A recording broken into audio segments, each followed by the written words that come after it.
The other reason to understand identity is so you don't label other people and stick them in a box. In intimate relationships, in the beginning, people are totally open, everything's wonderful, and then, you have some problems or challenges with your kids or with your parents or with work or with cash flow in your business, or, you guys love each other, but you have different kinks, different experiences you grew up with, different ways of looking at life, different meanings. And now you start going, God, she's a jerk, he's an asshole. And if you do that enough, and especially if you go tell your friends about him, like I heard this one woman say, my husband is the prince of darkness, right? I was like, wow, that's really going to enhance your relationship, right? Because you're going to look for everything he does wrong, everything that's mean, everything that's dark once you believe that shit, right? I remember a friend of mine, he kept saying, it's like, we go out and we play cards or something, and towards the end he goes, yeah, I got to go home to the ball and chain. I said, wow, that's really compelling. Right? And then I noticed one of my buddies, like 6 months later, had been around my other friends so much, he started using the same phrase. And the second guy loved his wife. And I could see the relationship change. And I finally said, listen, it's not my place, but this is what I do for a living. And let me tell you what's happening. You're not even seeing it. So be careful the limiting identity you attach to someone, because once you do that, your brain, you get in your head. You heard the gentleman earlier, I always teach, you get in your head, you're dead. You got to stay in your heart. Because the mind wants to make black and white, good or bad. It wants to generalize, distort, and delete to keep things simple. But life is a little more complex than these oversimplifications, and then you miss out on things that really matter. Is this making sense to you so far? So let's think of something you're not doing that you want to do, and you're not doing it. Why? I virtually guarantee you one of the reasons why is it's not part of your identity. In fact, it's outside of it. If you want to change your life, my friends, you got to change your physiology and you got to change your focus. My very first thing I do when I wake up in the morning is I want to get my head right. I do this thing called priming. Today, what creates marketing is when you don't just market, but you add value to people. The early stages of myself as an entrepreneur, I started all these companies from scratch. And then I met a gentleman, the gentleman started MTV, and we had this really cool conversation. He said, Tony, it took me a decade and a half to really build up MTV. And he said, and then I built another company, and he said, Tony, what I realized? It takes like 7 years, that was his number in his head, on average, to go from scratch to build something that's really stable and strong and so forth. And he goes, I realized there's only so many 7-year cycles in my body. And he said, but if I went to a company that already has been around for 7, 10, 20 years, and I bring my ability, my vision, my ability to grow that business, my ability to inspire the people, my ability to produce resourcefulness, then I get a multiplied effect. And he goes, Tony, you're the best in the world at what you do, but damn, you work your tail off. And so he asked me if I'd come speak. One of the companies he took over was Century 21 Real Estate. And he said, why haven't you ever spoken for us? I said, because your company asked me over and over, but they're cheap. They want to pay me $100,000 and my fee's $250,000. He goes, we'll pay the $250,000. I said, no, for you, I'll do it for free. Because he's a friend, and I'm learning from him. So I came and did the speech, and afterwards he sat me back down. He goes, Tony, there are 10,000 people here. He says, I know like all my financial guys, they all look to you, but you're like a rock star for middle America. These people in gold jackets selling real estate. He goes, do you know how much our business increased in those 4 months? And I don't remember the exact number, it was like 22 or 23% or something. He goes, do you know how much money you made me? And you got nothing. He said, let me give you some advice. Go find people that have some form of momentum that you can turn it around and get a piece of that. And that's how I changed. So what I looked for were businesses that I felt tremendous emotional connection to because I felt they'd touch people's lives in some way. And I looked for partners that were geniuses, but where I could bring my own genius to it, where 1 + 1 = 5, or at least 3, not 2. And by doing that, I got pieces of these different companies, and then it just grew and grew and grew and grew. So I'm in virtual reality. I have a company called NextVR. My partners are geniuses, and we just locked down the exclusive for the NBA. So instead of Monday Night Football, we have Tuesday Night NBA, and you literally, it's like you're on the court, you can look and feels like you can reach out and touch LeBron. It's mind-boggling, and there's no cords or computer. It's all done off your phone with an app. It's mind-boggling. Wow. We also have the exclusive for Live Nation for all concerts. So you can be right there next to Jay-Z or Beyonce, like you feel like you can touch them, right? I have a company that's #1 guy in stem cells in the world. I have a company that does genetics, that's just genius. I've got companies that are in the education space. I bought Adweek with a group of partners. I have my financial companies. So the diversity I have is mind-boggling, but that's also the secret to investing. if you got all your eggs in one basket and there's a problem, you need to make sure you run your business really successful, give it your all, not start 20 of them.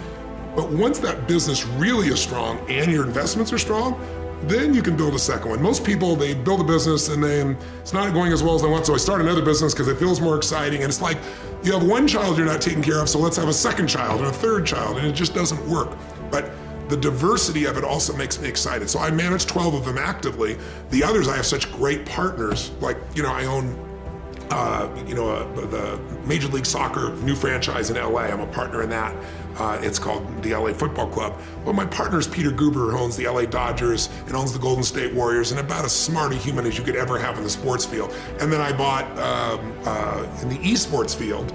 It's mind-boggling. We fill whole stadiums now of people watching people play video games. So I bought Team Liquid, which with my partners, with Peter and everyone else. And so, the opportunities are just amazing because I'm partnering with people who have skills that are the best in the world, and I'm bringing mine. And when you combine them, you get a greater impact. It's until you open your mind, open-mindedness creates that. We all shut down our mind. Like, for instance, when I broke the pull-up record, everybody around me who heard the pull-up record was 4,020 pull-ups. That's the first thing they did. Oh my God. 4,000 in 24 hours? Or yeah, it's 4,020 pull-ups in a 24-hour period. Yeah. The first thing I did versus closing my mind to like, oh my God, that's crazy. I went and got a penny. So how many is that every minute? Exactly. Every hour, every second. Instead of taking life and making it out to be this grandiose thing, start breaking it down. Start breaking it down. And most of us, we live in a box. And we don't want to go outside that box at all, ever. Outside that box is all these possibilities of life. But what we do is we shackle our mind. We are a prisoner in our own mind. And this is all I can do. This is all I'm good at. And we take away the possibilities of you could be this, you could be that, you could be all these things. And I never thought at 300 pounds I could be Navy SEAL. So if my mind was shackled, me and you would never meet. There'd be no book. There'd be no book. There'd be nothing. So what people understand is that they live for themselves, not knowing that you have the power within yourself to change millions of lives by facing life, by facing yourself. And through that, I would die never knowing that I had the power to change millions of lives. And what haunts me the most, people ask me, what haunts you the most? What haunts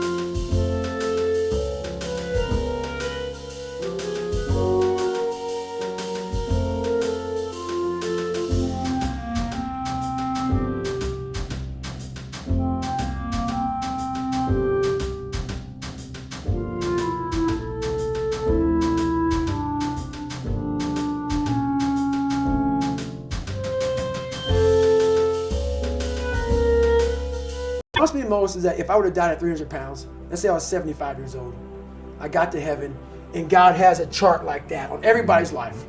God knows all, let's say that. I don't care what you believe in, doesn't matter. I'm not judging anybody. But let's say my thing is God. You get to heaven, I'm 300 pounds, I sit down, I was a cockroach terminator my whole life, and we're sitting down just like this, you're God and I'm David. And he gives me that chart, and he says, look at this. Now I'm looking at this chart, and on the chart it has all these different things, but my name's on it. But these things aren't me.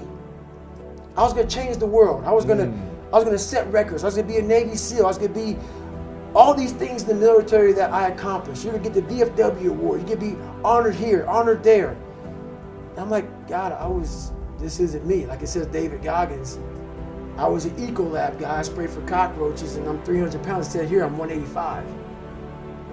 It says here I got a bachelor's and a master's. It says all these things.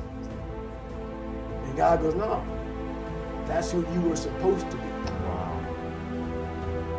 moment you can figure out what it is you're supposed to be doing, the sooner you are able to get about the business of doing that. The way through the challenge is to get still and ask yourself, what is the next right move? Not think about, oh, I got all of this stuff. What is the next right move?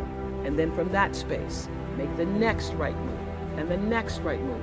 And not to be overwhelmed by it, because you know your life is bigger than that one moment. You know you're not defined by what somebody says is a failure for you, because failure is just there to point you in a different direction. I've learned to appreciate living in the moment, and I ask that you do too. I'm asking this graduating class, those of you here, I've asked all of my viewers in America and across the world to do this one thing. Keep a grateful journal. Every night, list 5 things that happened this day, in days to come, that you are grateful for. What it will begin to do is to change your perspective of your day and your life. I believe that if you can learn to focus on what you have, you will always see that the universe is abundant and you will have more. If you concentrate and focus in your life on what you don't have, you will never have enough. Be grateful. Keep a journal. You all are all over my journal tonight.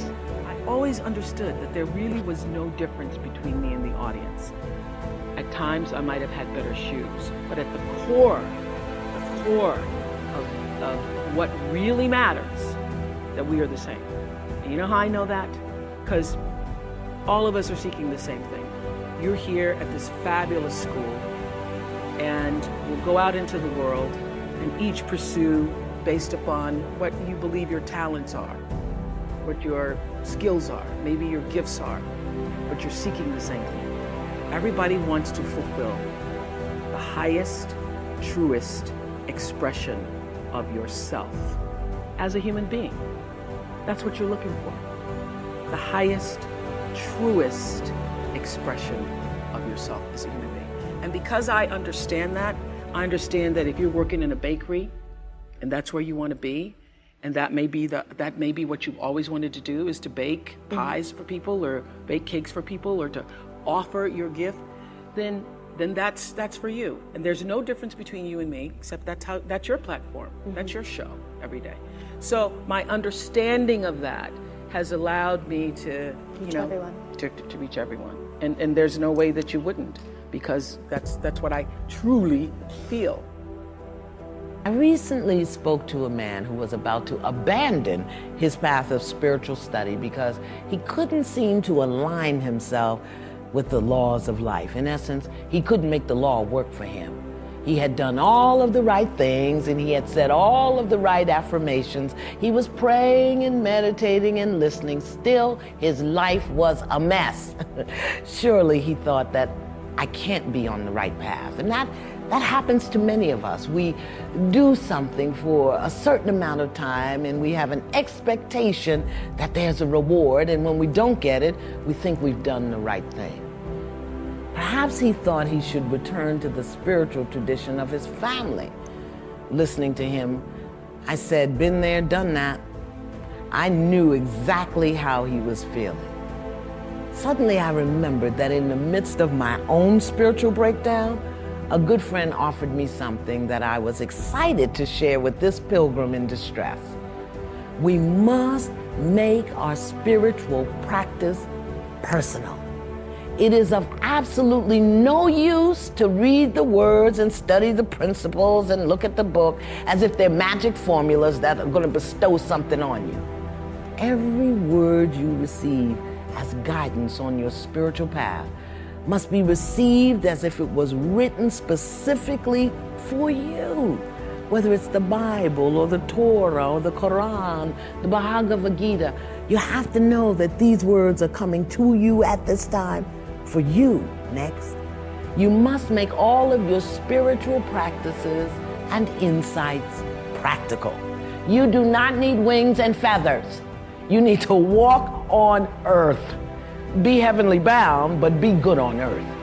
You must hear and receive spiritual teachings in a manner that addresses right where you are, just as you are right now. It is so tempting to think that you've got to wait for something in you or around you to be different before you can apply what you're learning and studying. A better way to interpret what you receive when you read or when you study is to put it in the first person, make it an I frame of reference by applying it to something that's going on in your life right now. Next, you must believe that the answer to your prayer is possible. Whether you've been praying it for 15 days or weeks or months, or if you prayed it this morning. Because the minute you entertain the thought, just one thought, that everyone's prayer can be answered but yours, the possibility for your prayer to be answered goes right out the window. All things are possible to those who believe. So make your belief and the things you believe in personal and practical, and know that they are possible.